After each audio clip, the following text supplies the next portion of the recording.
Hello and welcome to Western Cinema Presents. Today's feature is the 50-year anniversary of Blazing Saddles, the comedy from Mel Brooks. You want to read? You want to give the synopsis, there, my partner in crime? Um, didn't actually have it in front of me. Give me a moment. All right. Yes, indeed. Ladies and gentlemen, thank you. Welcome to Western Cinema Presents. I am Deleted Scenes, human being, American, and YouTuber Ronin. Today, my avatar is my favorite character from this movie, the Waco Kid, played, of course, by the legendary Gene Wilder. And I will, of course, as usual, at the end of the show, be reading some trivia about the movie from IMDb Pro, aka The Scrolls. I would like to say hello to everyone who is joining us today in the chat. Of course, FKHC2005, sometimes known as Tim. I would also like to say hello to Blue Wrench channel member, the Tired Midnight blogger himself, Curtis Selby, channel member JPRPH1, and Alistair's Queen Emma, fan of the show. Hello, Emma. All right. The synopsis is as follows. In order to ruin a western town and steal their land, a corrupt politician appoints a black sheriff who promptly becomes his most formidable adversary. This is a film directed by Mel Brooks, written by him along with Norman Steinberg, Andrew Bergman, Alan Uger, and of course, the legendary comedian Richard Pryor. All right. So. Please share this stream out. What?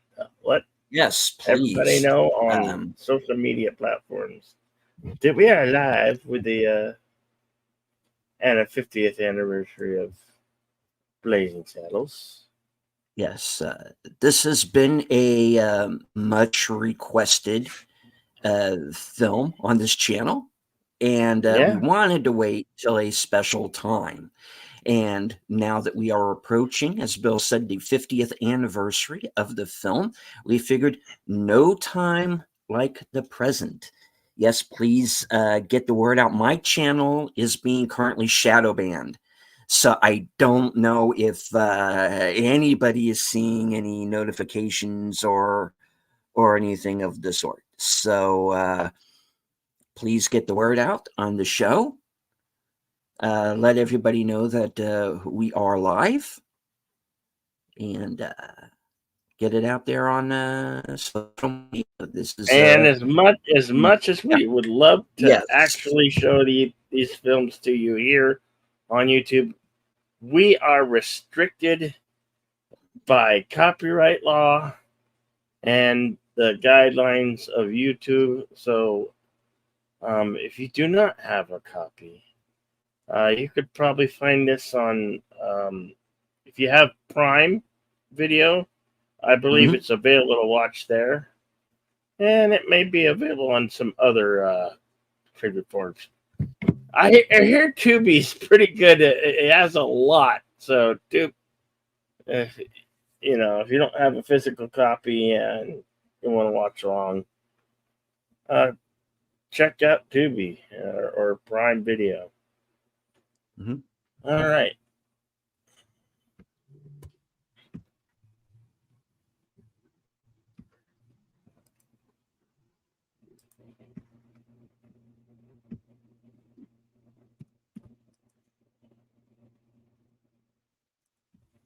All right. Let's load up the screening room.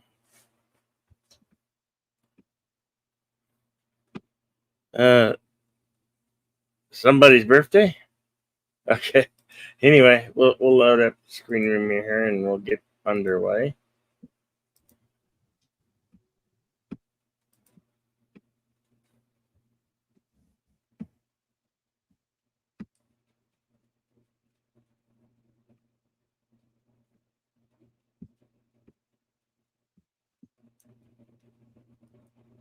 All right. Without further ado, I give you 50-year anniversary of Blazing Saddles.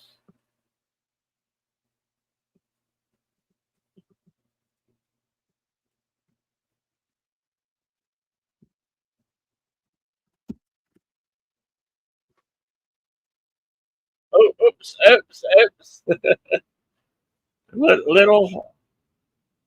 little mistake on my part.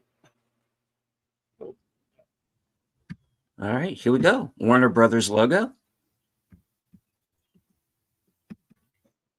The old school Warner Brothers logo.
Saddle.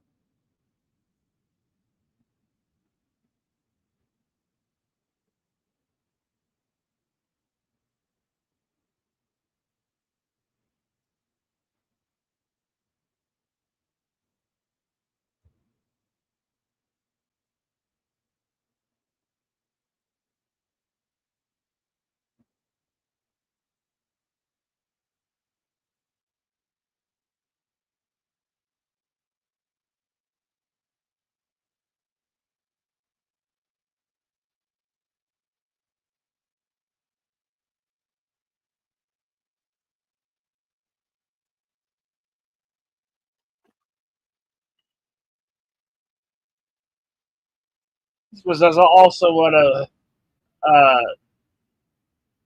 YouTube friend who's no longer with us. This was Admiral Frinkler Oliver Dim's one of his favorite films as well. Yeah.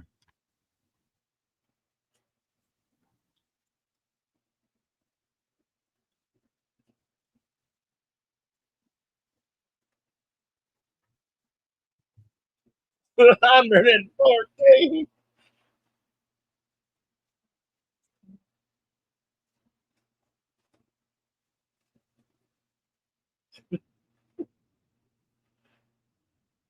Blazing Saddles lies on one of the films that definitely would not be able to be made today. No.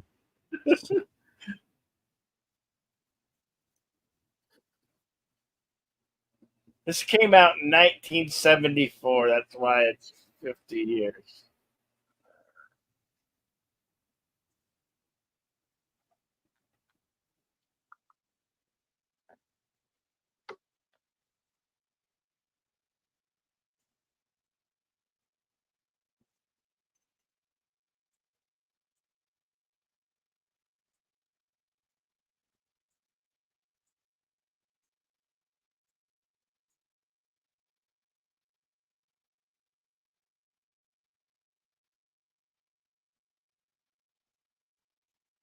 Hold it. What the heck is that?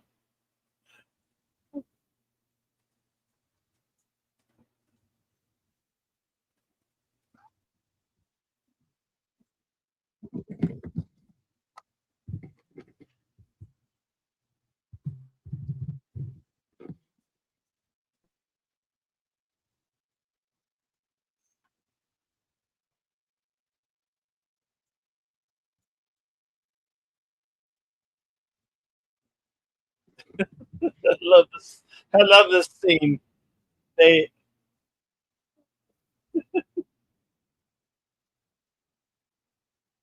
Let's laugh at the white folk.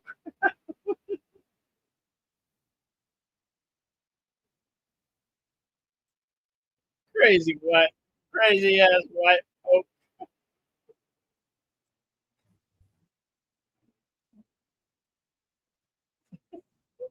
What in the wide world is going on here?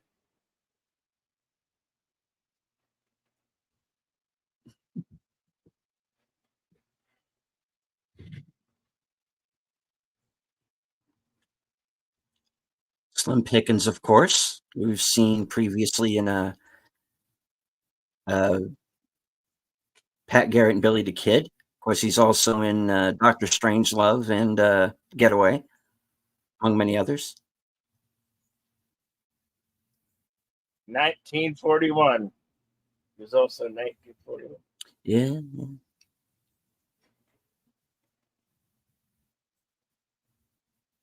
Japs made him.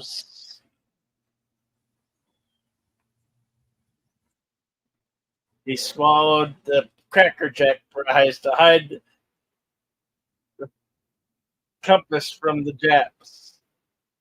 Hmm.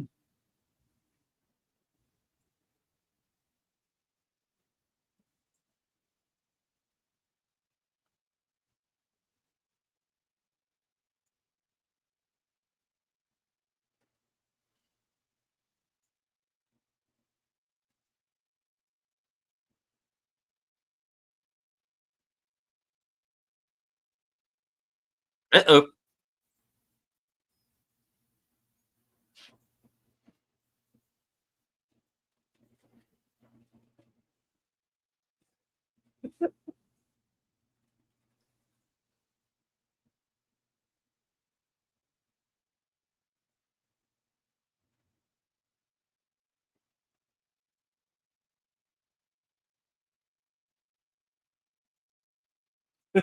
Hey, trouble.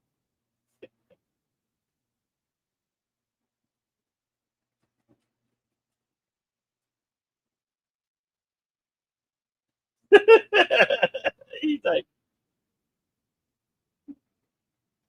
he roped the handcar.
Oh, no, no. I have to.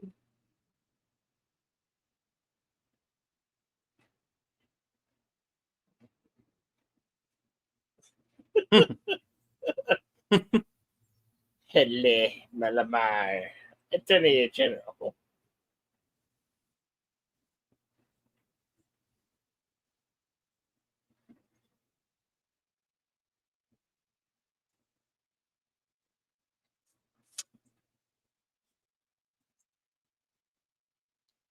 Ow, ow, Snortopoopas Cure. Good to see you, Snortopoopas. You see him?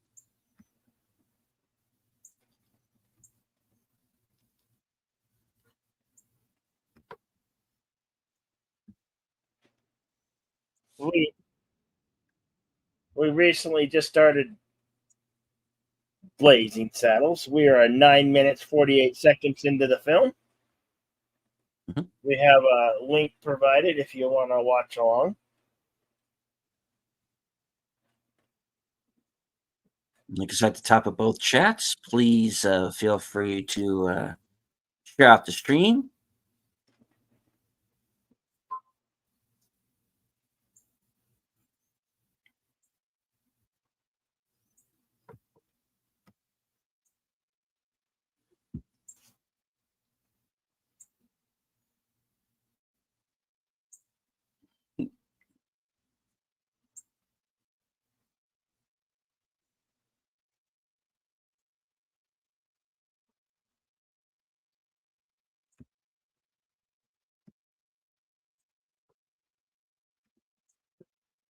What is he doing to that statue? Yeah.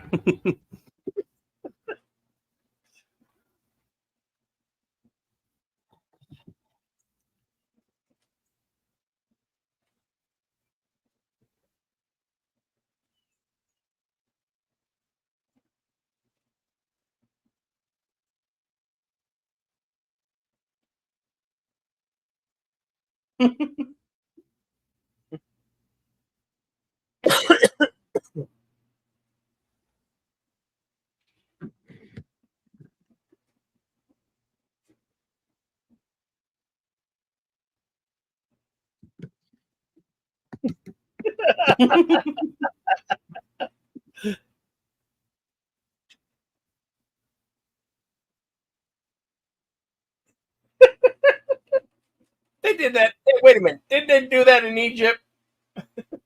Yeah.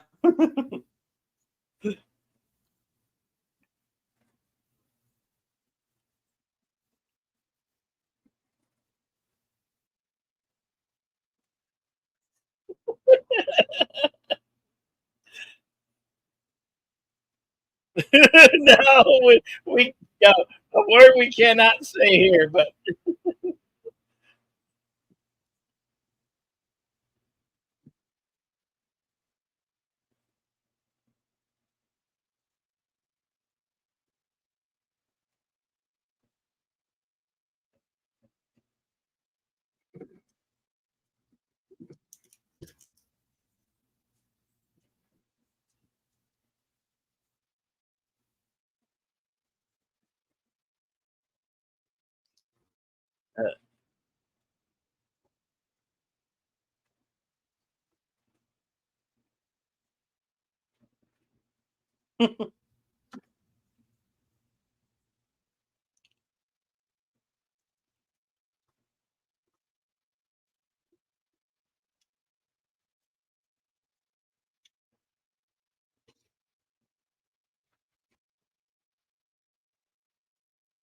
hey, Daniel's Hot Topics. Good to see you.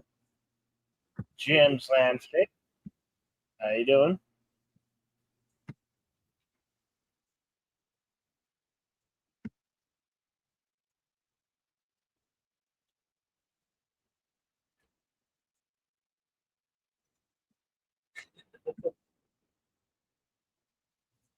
Howard Johnson's Ice Cream Parlor.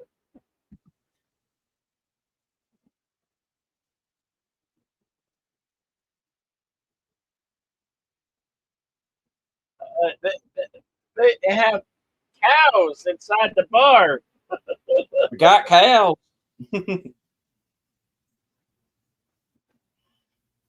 Uh,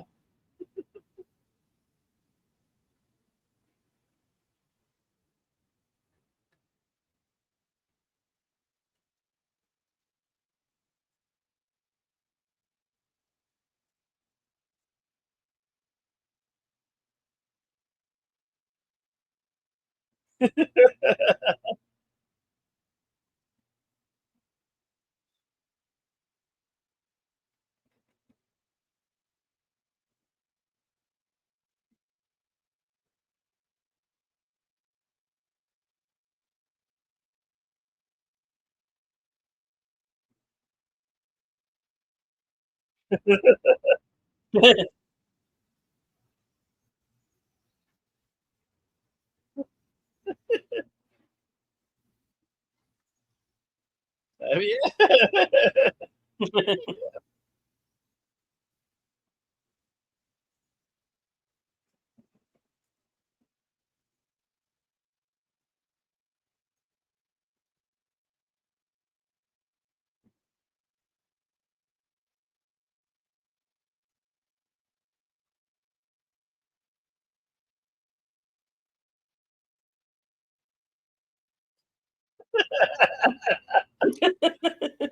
That ain't no church song I ever sung in my church.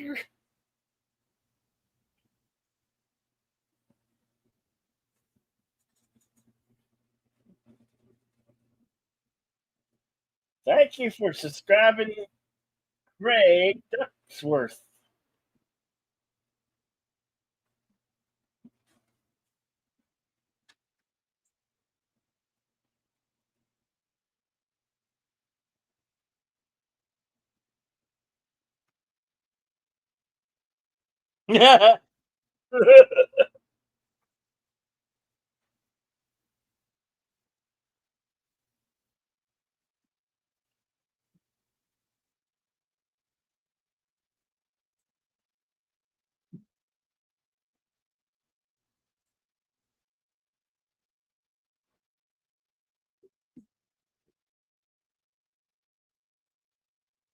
Can anybody understand that man?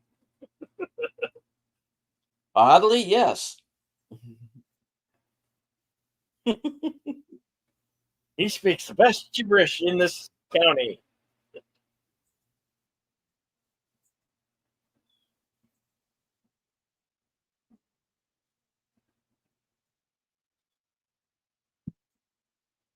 But tear gibberish.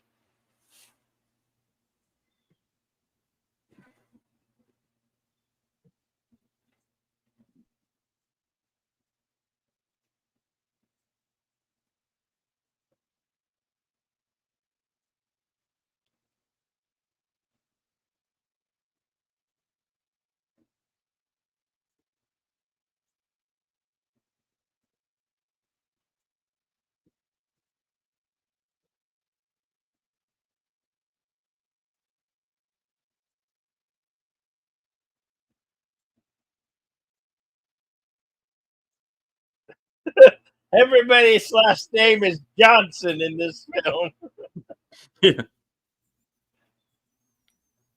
John Hillerman, of course. Higgins from Magnum PI.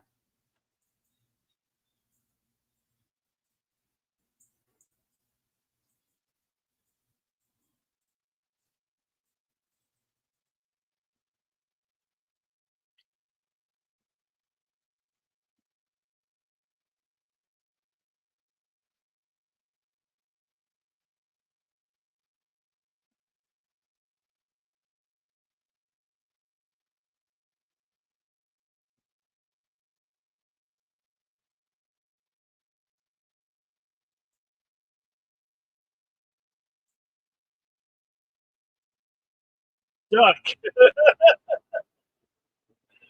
Look out.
Gambling casino for the criminally insane?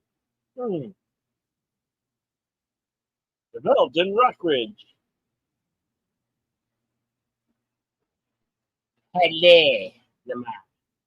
Mm-hmm.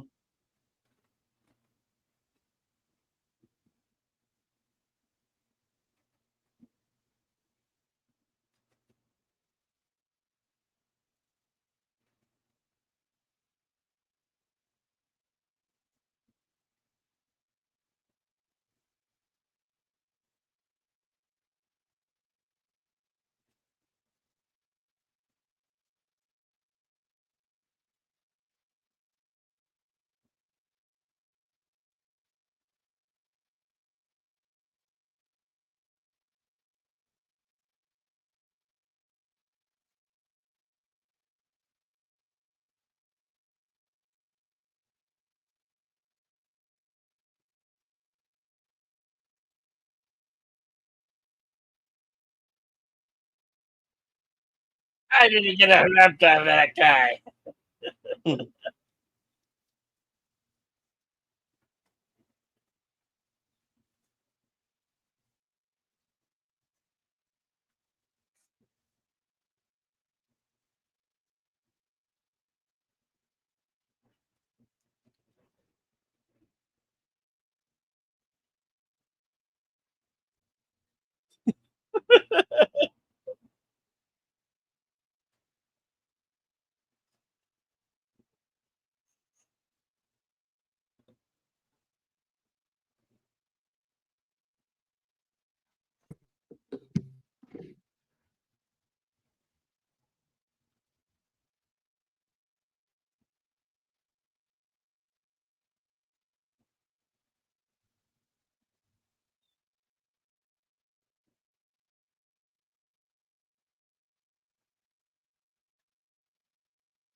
Well, David.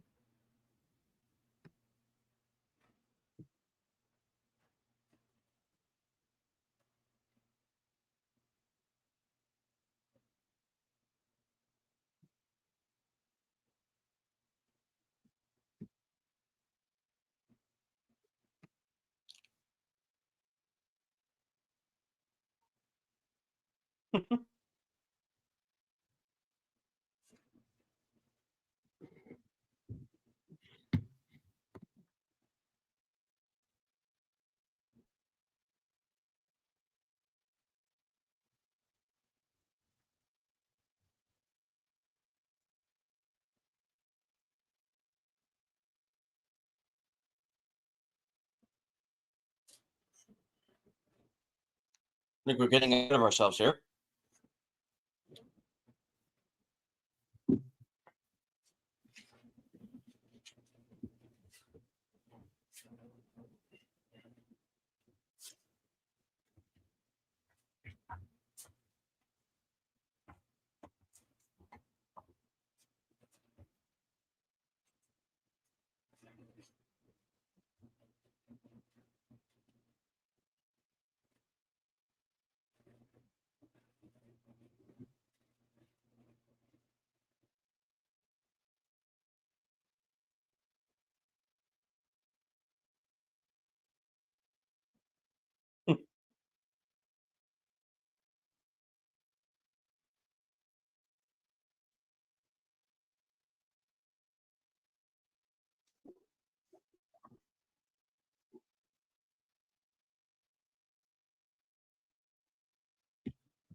Count Basie, of course.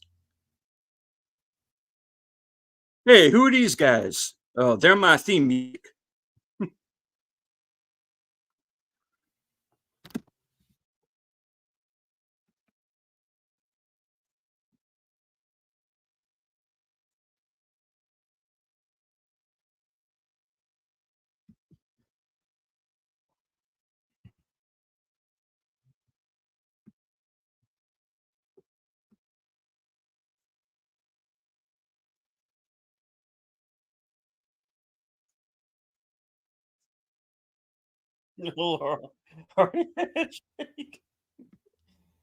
Oh.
Yeah.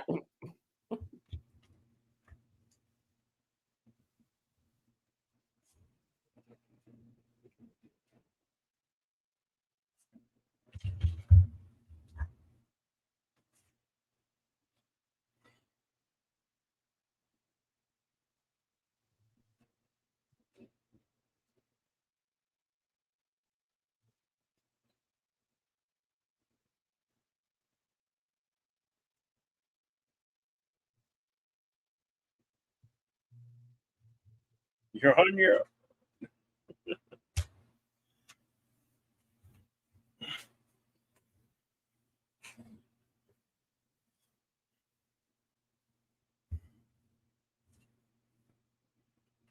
Yeah, Lebowski, you want to step in here?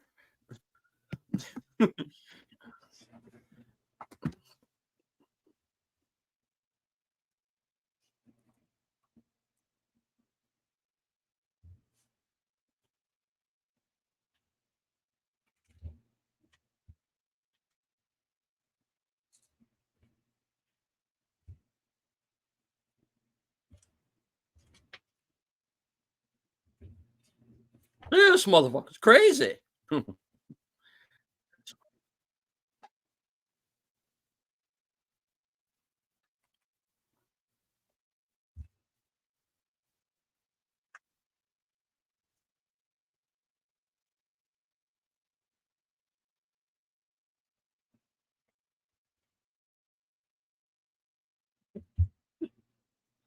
They is so dumb. Yeah.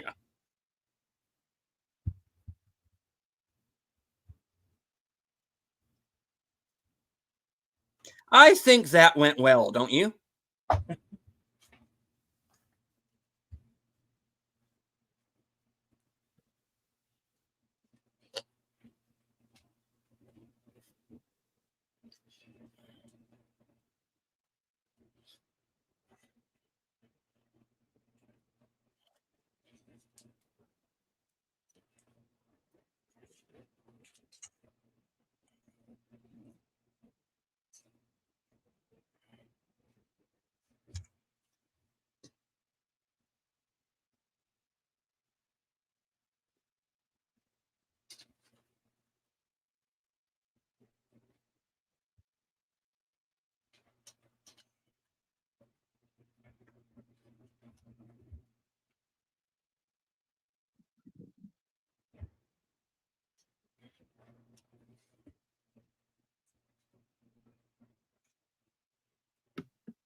Of course, here's the introduction of Jim, aka the Waco Kid, played by Gene Wilder.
Let's play chess.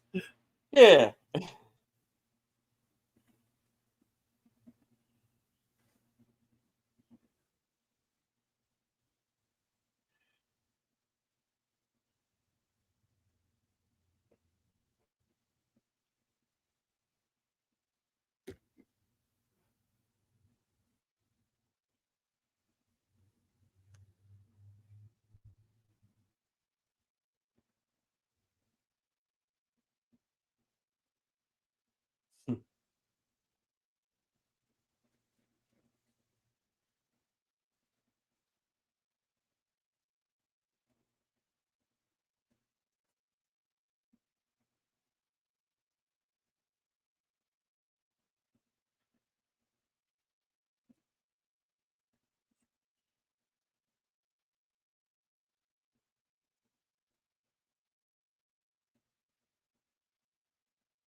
And hello to another red shirt.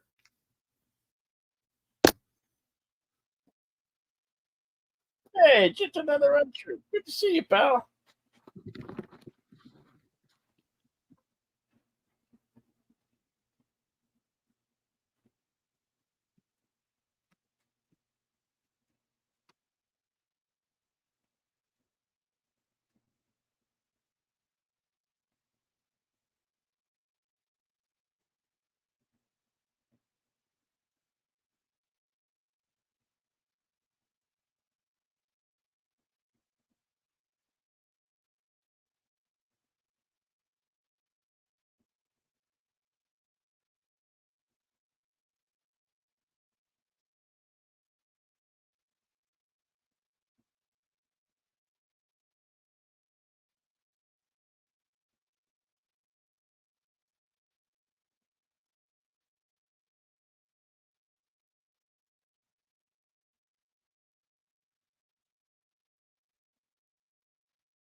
Hey, if you think about it, Jim's story is how Equalizer 3 starts.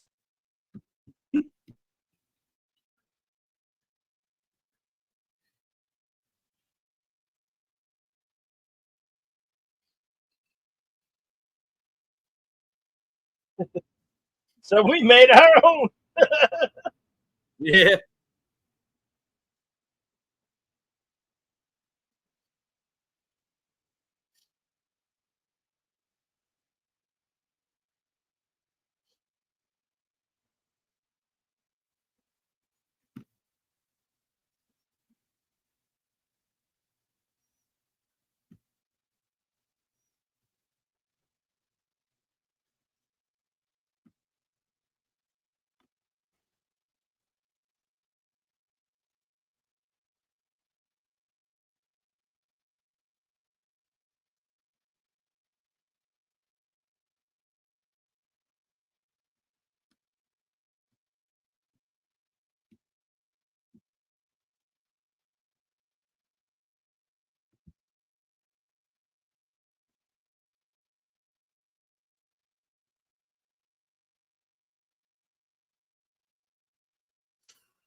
The infamous campfire scene.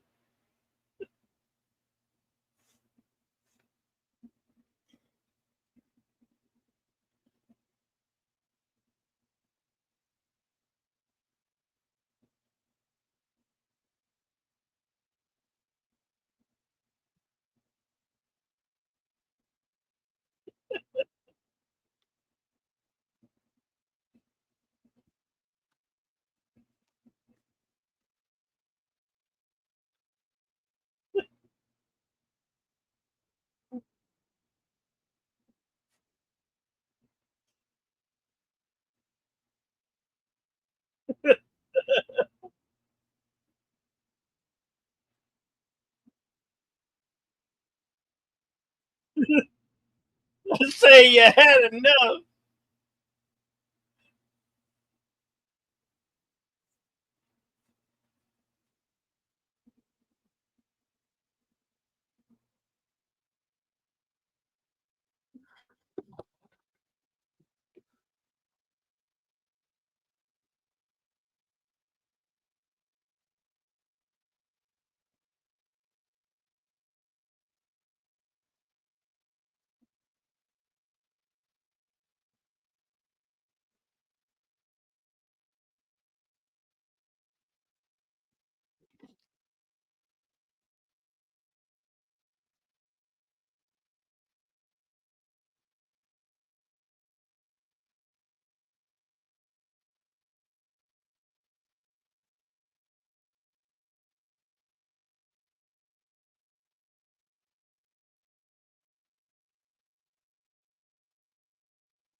Webster's father, the early years. Yes. Alex Karras.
What did you say?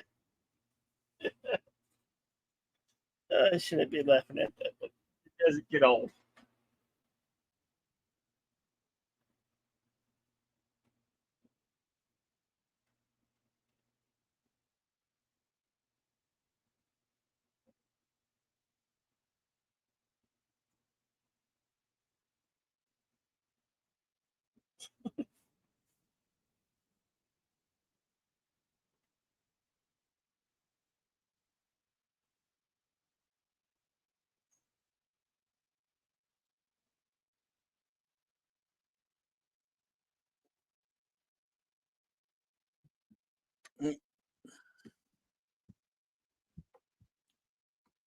Uh-oh.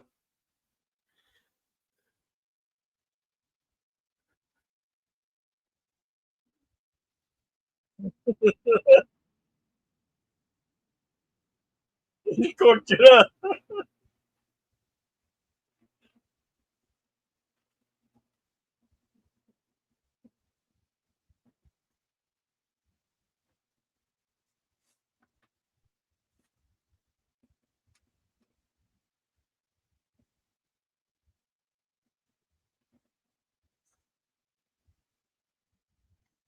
Bam.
Sure, you'll just make him mad.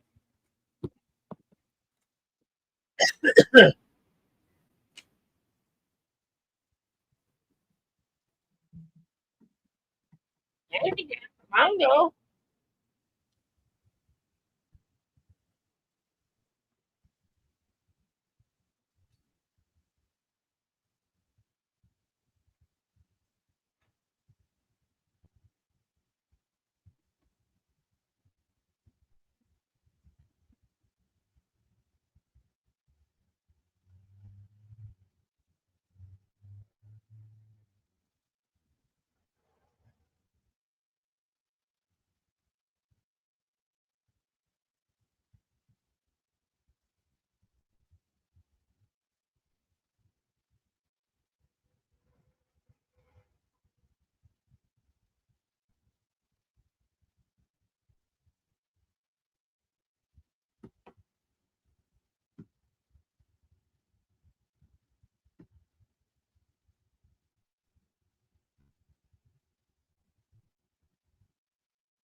It's true.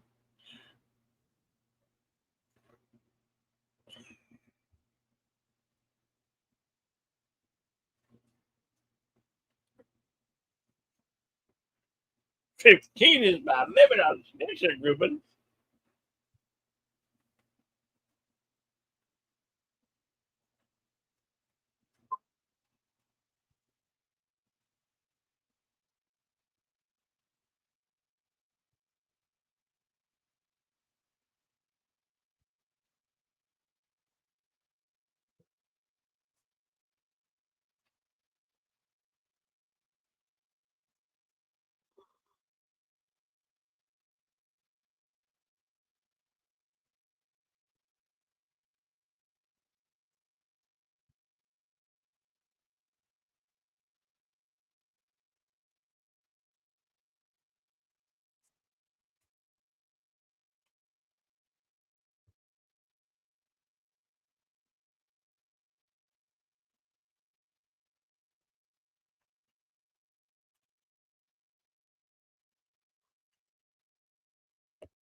might recognize the rocks in the background. Very famous rocks, very famous shooting location.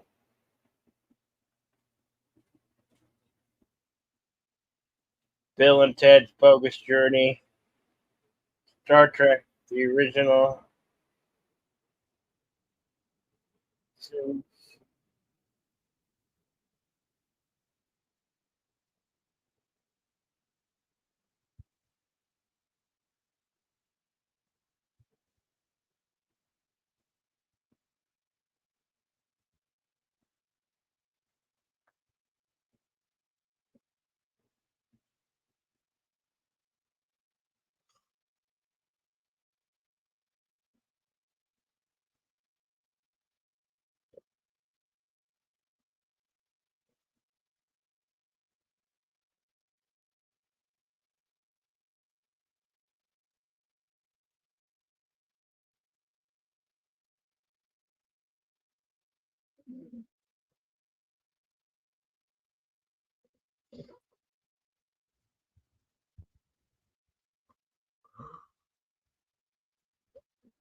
Echo Kid is back.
Scott.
Which is it?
Oh,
your eyes.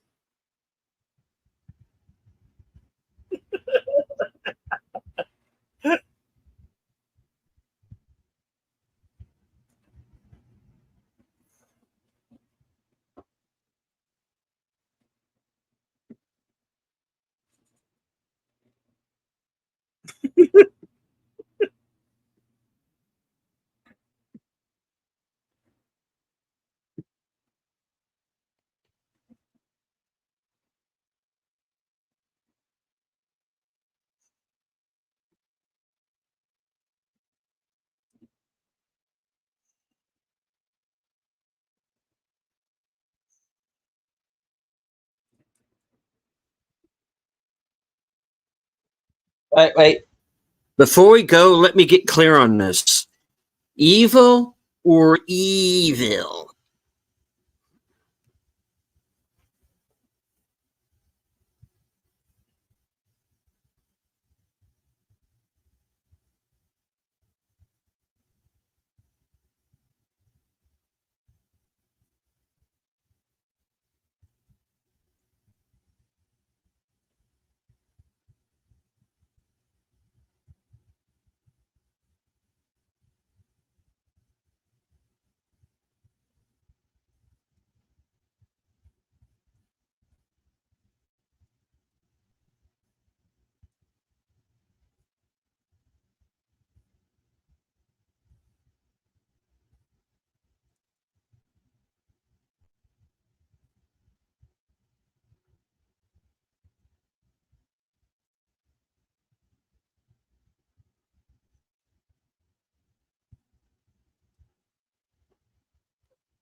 Oh, you just go around.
Wait, you're pulling back too far.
Well, yeah.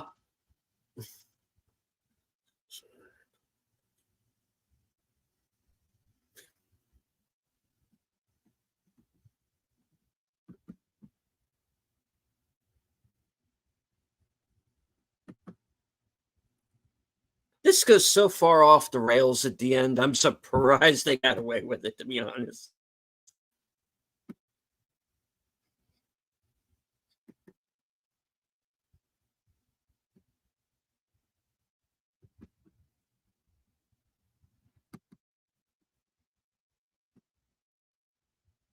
Off base, you say? Keep your pie for the. You got the pie.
Monday.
Always wanted to go there.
Oh, all right.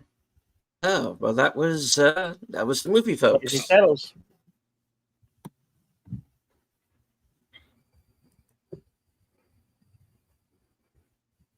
All right. Shall I consult the scrolls? You should get off the scrolls. Okay, Blazing Saddles was released February 7th, 1974. Estimated budget at 2.6 million, going on to gross 120 million worldwide. Was nominated for 3 Academy Awards for Best Original Song, for the opening title song, Blazing Saddles, film editing, and supporting actors for Madeline Kahn. And won the WGA award for comedy. Nominated for the gold medal at the Photoplay Awards.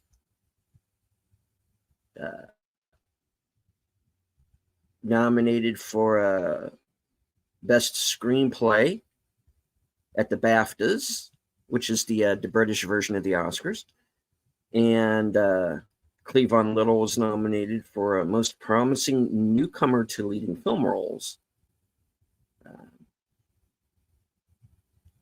Became part of the National Film Registry in 2006 and the Online Film and Television Association Hall of Fame in 2016.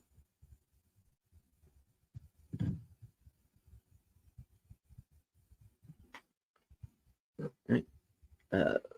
Filming locations, including Santa Clarita, California, Bodette, Mojave, Tropico Road, Rosamond, California, for the railroad scenes in the fake town.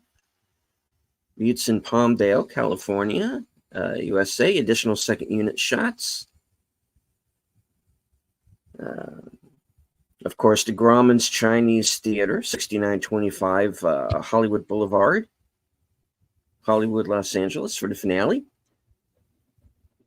Laramie Street, Warner Brothers production, Burbank. I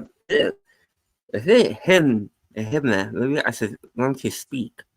I said, let me speak. I'm sorry. I will speak again once I am no longer shadow banned. Okay, moving on. Laramie Street, Warner Brothers Burbank Studios, 4000 Warner Boulevard, Burbank, California, for Rock Ridge. Demolished in May 2003 and replaced by Warner Village. Stage 15 at Warner Brothers, stage 28. And of course, as we brought up during the program, Vast Rocks. All right.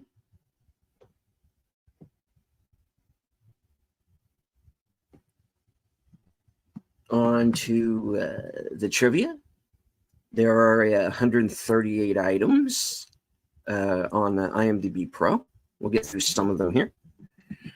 The role of Bart was intended for Richard Pryor, but due to Pryor's controversial stand-up routines and struggles with drugs and alcohol, Mel Brooks couldn't secure financing for the project with Pryor in that role. So he was made a co-writer of the script, and Cleavon Little played Bart. Pryor later got to star in a different Western comedy, Adios Amigo. However, according to a 2013 interview with Gene Wilder, the casting change was a result of Pryor contacting Brooks via telephone during production and informing Brooks that he was in Cleveland and didn't know why. Richard Pryor came up with the character of Mongo. The production began with a gig young as Jim, the Waco Kid. On the first day of shooting the scene where the drunk Waco Kid hangs from a bunk asking if Bart is black, Young revealed that he really was indeed drunk. He had an alcohol problem for years and proceeded to undergo a physical collapse on set. According to Mel Brooks, on the first day of shooting, we hung him upside down in a jail cell. And I'm reading what they're saying, folks. Green stuff started spewing out of his mouth. Young's agent tried to defend him by explaining that he was a recovering alcoholic, with Brooks responding that wasn't actually recovered yet. Brooks shut down production for a day, and Gene Wilder flew cross-country to take over the role. Young sued Warner Brothers for breach of contract. And FYI, a few years later, he came to kind of a sticky end.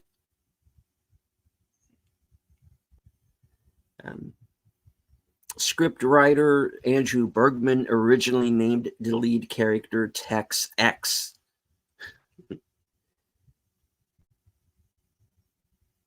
The character of Governor Lepetomaine was named after a popular turn-of-the-century French performer, Joseph Pujol, whose name was Lepetomaine. Pujol was famous for his remarkable control of the abdominal muscles, which enabled him to inhale air.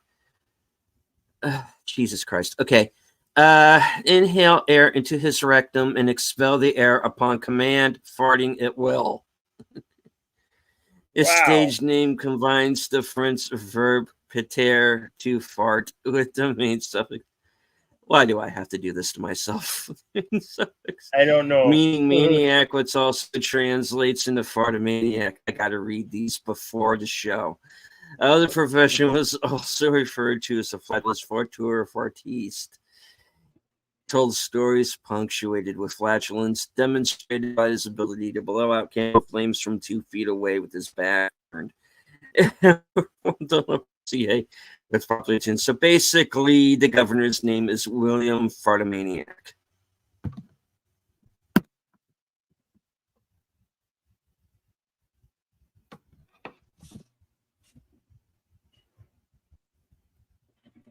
Yeah, apparently he's 12 years old.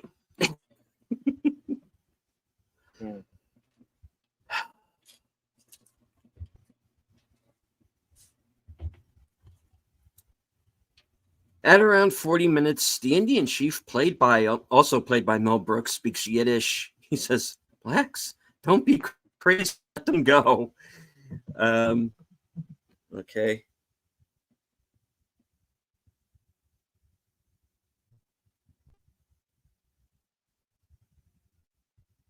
Hold on, the page jumped on me. Give me a moment. Talk amongst yourselves. All right. Gene Wilder was originally offered the role of Hedley Lamar, but didn't feel right for it. He told Mel Brooks that he wanted Jim the Waco Kid instead.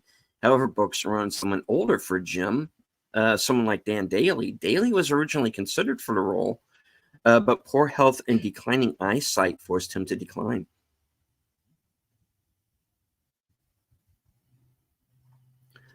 On the film's poster, the Hebrew writing on the Indian chief's headband reads, Posher Lakash, Posher for Passover, which is a deliberate spoonerism.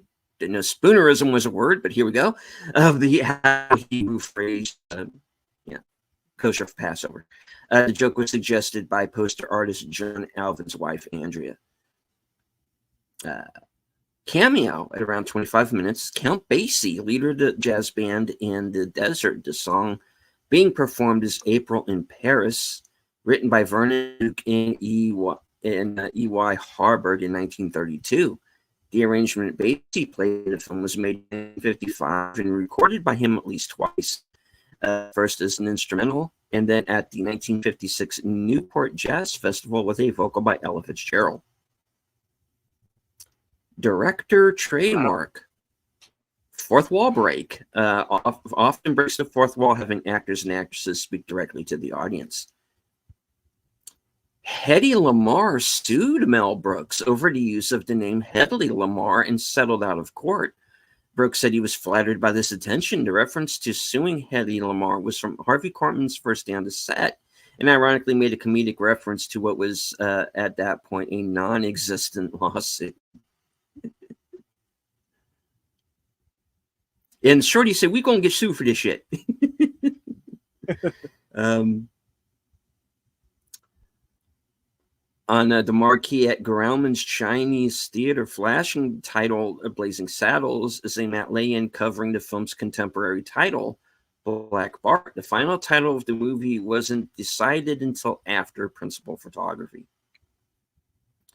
At around 45 minutes, when Mongo rides into town, one Mexican says, "Mongo Santa Maria."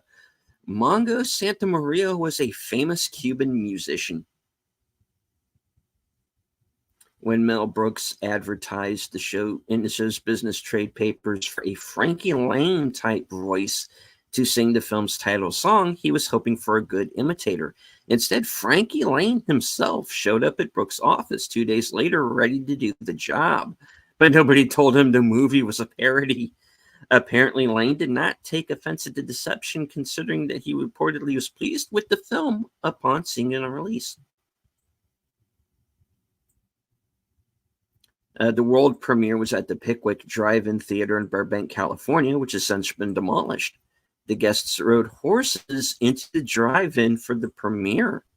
The Pickwick was also used for a location in Greece.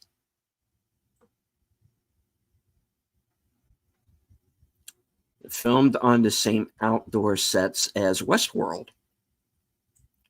This was Mel Brooks' first movie filmed in Panavision scope 2.35 by 1.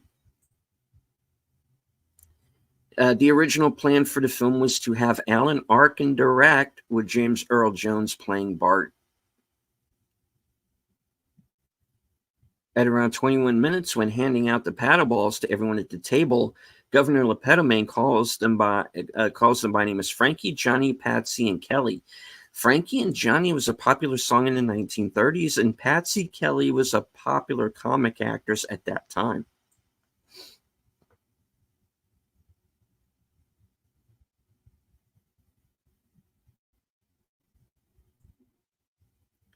Mel Brooks also asked Johnny Carson to play Jim, and also eventually Hedley Lamar. He declined.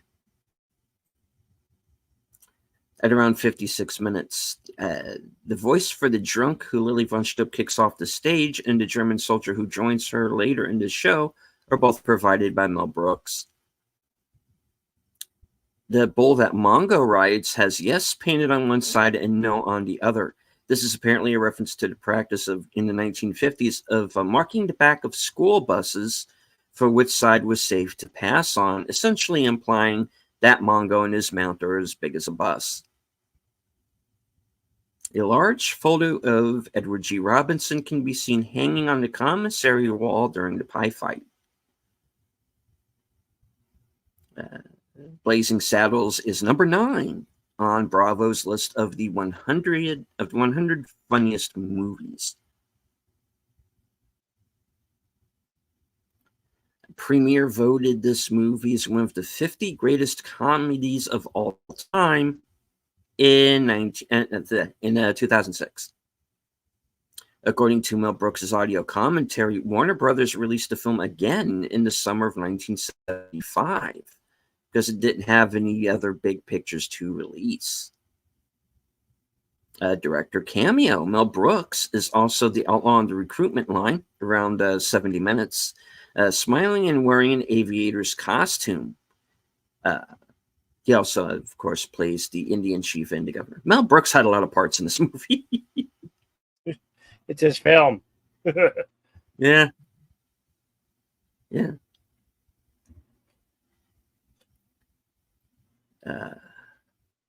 All right, let's scoot through a few of these.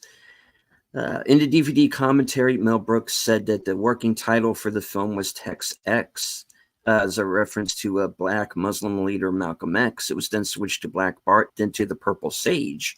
In either case, neither he nor the other writers thought those were great titles.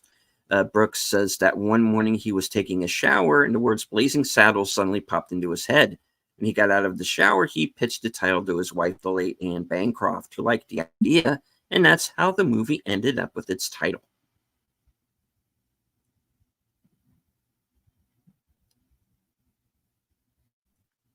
When auditioning for the role of Lily, Madeline Kahn was asked by Mel Brooks to pull up her skirt so he could see her legs. She was quite hesitant, being unclear of Brooks' intentions. Brooks assured her that he was a happily married man.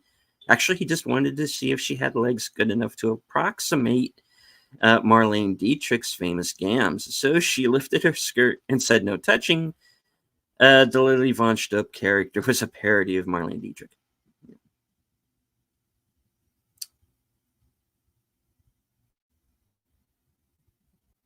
Madeline Kahn started working on the movie the day after being fired from the role of Agnes Gooch in Maine. Lucille Ball believed that Khan got herself fired by deliberately acting poorly so that she could take the role of Lily Lunchtip in this film. But still get paid for the gooch role in Maine, which by her contract wouldn't have happened if she had merely quit.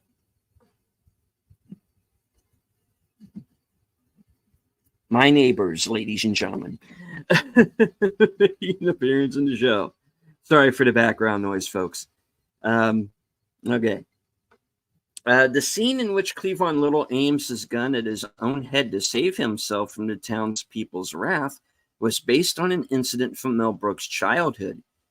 He said that once to his disbelief, he stole some gum and a water pistol from a drugstore. When a store worker tried to stop him, Brooks held the worker at bay with the very water pistol he had just taken from the store.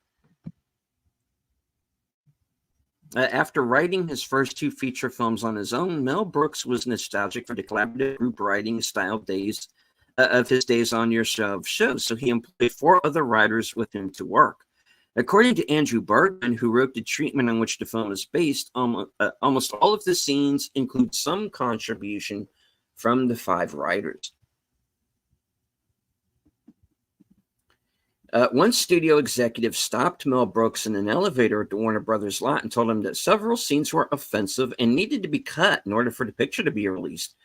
Brooks nodded and agreed to be polite, even though he had no intention of changing a thing, being that he had final cut written into his contract.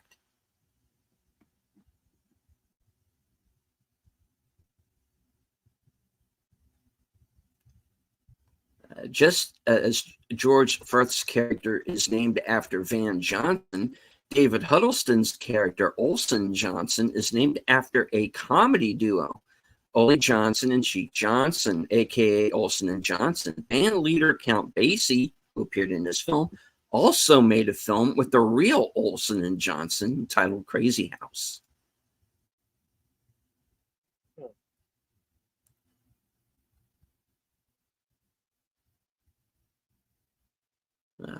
After promising Warner Brothers that he would edit out several offensive scenes, such as the infamous farting sequence, Mel Brooks never cut a single scene except one. After the room is darkened and Lily informs Bart, "It's true, it's true." Bart quietly states, "You're sucking on my arm." The scene was later added back to the home video release. All right.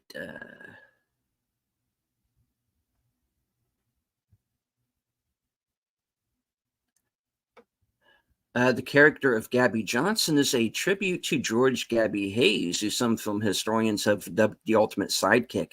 Hayes appeared in almost 200 films, nearly all Westerns, including many early John Wayne films, and played sidekick to such Western stars as Roy Rogers and Gene Autry.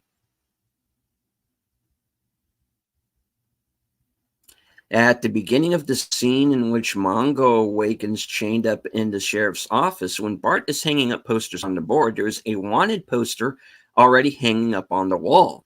The same wanted poster can be seen on the wall in the jailhouse in the John Wayne movie Rio Bravo.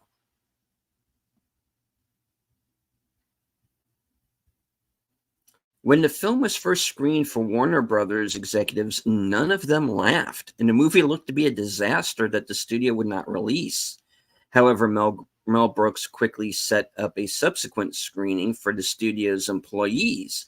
When these regular folks laughed uproariously throughout the movie, Warner Brothers finally agreed to take a chance on releasing it.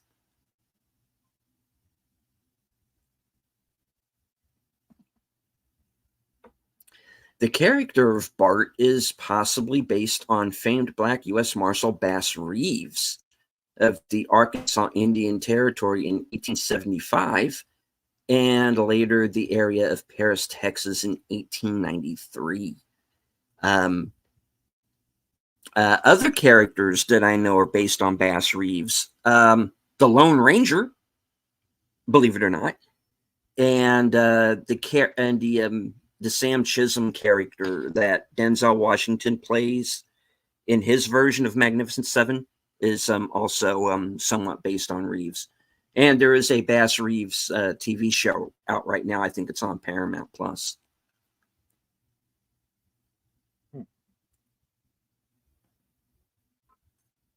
Mel Brooks described the writing progress as chaotic in an interview with Creative Screenwriting, recalling that the movie was more or less written in the middle of a drunken fist fight. There are 5 of us, all yelling loudly for our ideas to be put into the movie. Not only was I the loudest, but I luckily also had the writer's director to decide what was in or out.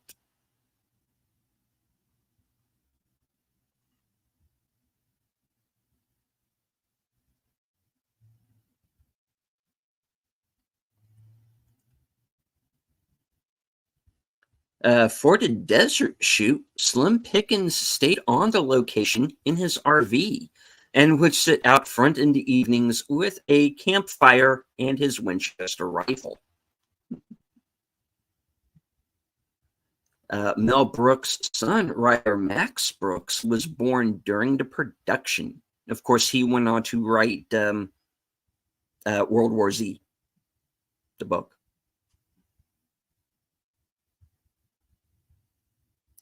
It's unlikely if Mel Brooks knew the story, but in real life, a black man was named as the postmaster of Punta Gorda, Florida, by a man who held a grudge against the town's founders as a deliberate affront to its Southern sensibilities. According to Mel Brooks, there were a lot more scenes with the governor, but he cut them for time. He joked, "My whole performance was on the cutting room floor."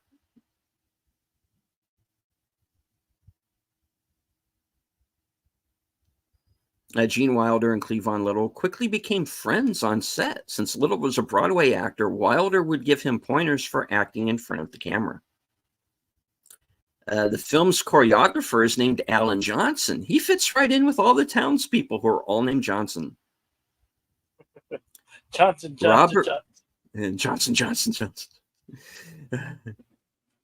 Robert Ridgely's medieval hangman returned in Mel Brooks' Robin Hood Men in Tights.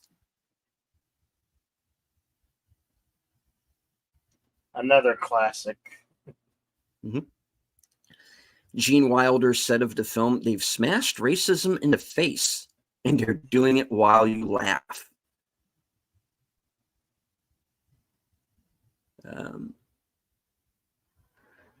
The character of Boris the Executioner is a parody of Mord, the role Boris Karloff played in Tower of London.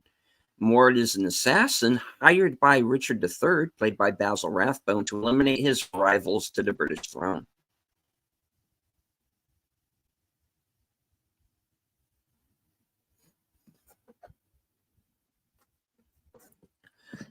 Okay. I'll do a few more here.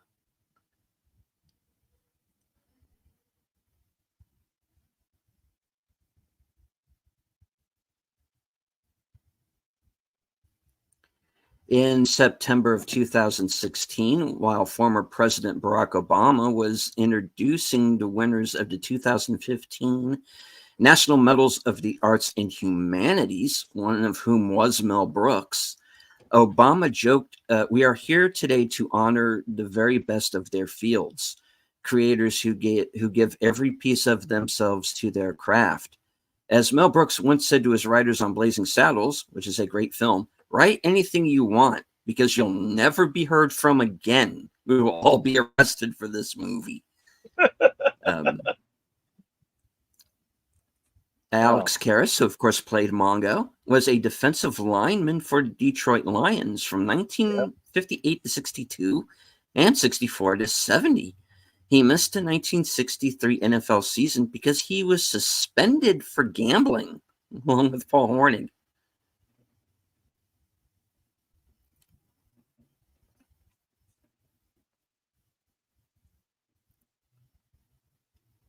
Okay. In a 2017 interview with Kelly Sky Fedrowski, Mel Brooks recalled being asked about Gene Wilder, who had starred in other Brooks films, including The Producers and Young Frankenstein.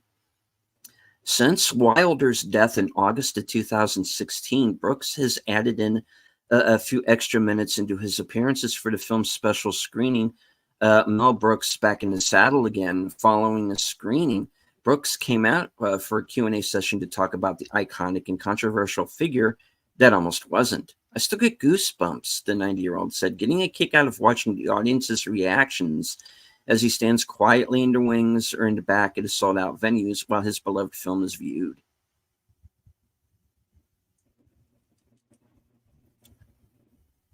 Okay. After the death of Gene Wilder in August of 2016, Mel Brooks and Burton Gilliam are the only survivors of the 14 main cast members. Mel Brooks was one of the older cast members, being 47 at the time of filming, with only Slim Pickens and Liam Dunn being older at the time of filming. They died at the ages of 64 and 59, respectively.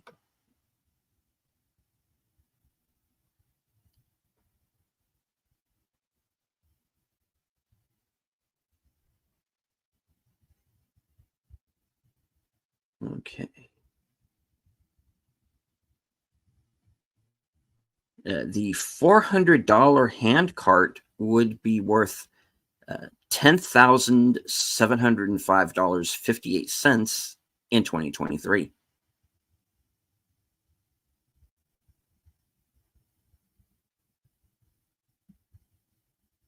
Well, it was a Blazing Saddles sitcom spinoff, which aired on TV in 1975, which had a laugh track and starred future Oscar winner Louis Gossett Jr. It was called Black Bart. It lasted only one episode and can be found on YouTube.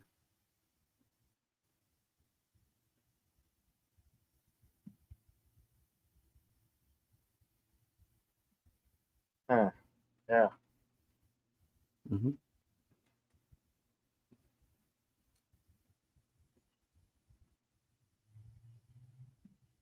Does that close the scrolls, or? Yeah, it's gonna close the scrolls for this time around. There's a lot. We could probably go on for like another hour. So yeah. In case anybody was counting or were not counting, I chose not to because I didn't want to get us into too much trouble. According to IMDb Pro, they say the N-word 13 times in the film. Can't do that today. Yeah, Jim, no relation. no relation to me. No. No, that's. I just love Renee's Barton Gill. Yeah, I don't. No, he didn't. No, he didn't. That's also. Yeah, that is an IMDb Pro that some of the actors obviously didn't want to say. So this, that particular word. Understandable. Tim says yes. Gig Young, yep, yes. Less we say about him, the better on YouTube. He was a very He was Gig Young was actually an Oscar-winning actor. He won the supporting actor Oscar for a movie called They Shoot Horses, Don't They? Did a lot of westerns, did a lot of TV. He was kind of like a character actor guy. Did fall into alcoholism. That alcoholism did get the better of him. What ultimately happened to him was very, very tragic. And unfortunately, it's probably best not to go too far into how he eventually met his end. I don't know how much YouTube would really let us talk about that, but he was a very tragic case, and Hollywood can chew you up and spit you out, man. That's all I'll say there. Blazing Saddles is getting a 4K Blu-ray disc, which is available on pre-order on Amazon, and so should be out in available to buy around election time. Yeah. conveniently. I believe November 5th is the release date for the 4K. Yeah. So yeah, you can pre-order it through Amazon. But not the Lone Ranger from the 1980 film, hopefully. This movie has been brought to our attention. Yes, there was a Lone Ranger movie in the 80s. There have been people who have asked us, are we going to do this film? And I said, only if we are allowed to riff it. That either or. That, yeah. Lone Ranger film is valuable of worth ripping. Even the one with Johnny Depp. It was so god awful. Yeah. But yeah. But the 1980 film is yeah, that movie's got some issues thinking back on it. When you're a 7-year-old kid, you don't mind. You're just happy the Lone Ranger's on the big screen. But when you get older, you watch that movie and go, "Oh no, oh no, was I thinking? No, that is not a good movie." For many reasons. Yeah.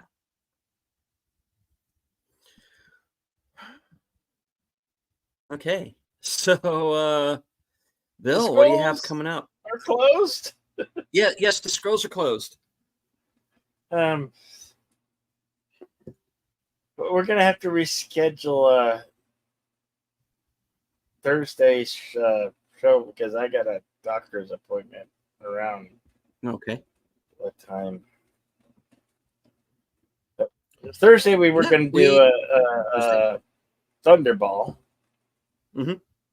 So we'll just have to reschedule it. Yeah, we have a couple of movies we've both been wanting to do on Action Theater. If Bill's got to push it things back a week, then we got to push things back a week. But Thunderball will be the next movie. Yep. And of course, we have the entire month of September lined up for this broadcast. I believe Wild Bunch next week. Yes, the Wild Bunch next week.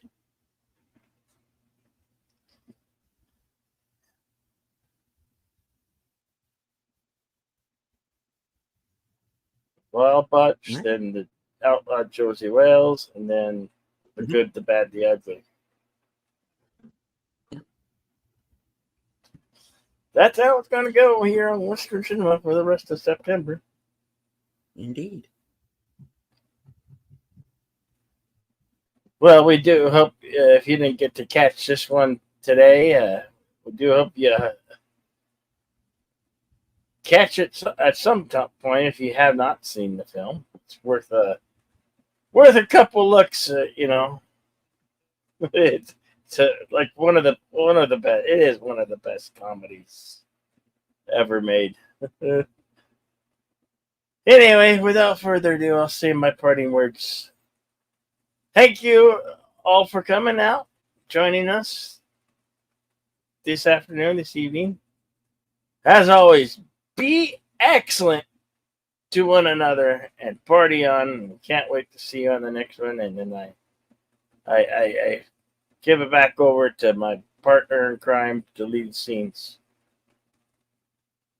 All right.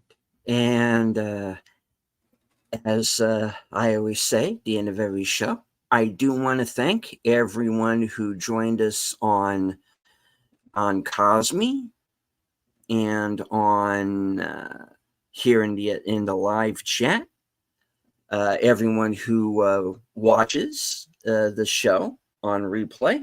I do want to once again remind everyone that you can watch along with us live on Cosme. If you're unable to do that, you will need your own physical copy, or catch it on one of the streaming services. I believe that you can find Blazing Saddles both on Amazon and Tubi. I'm sure it's in other places.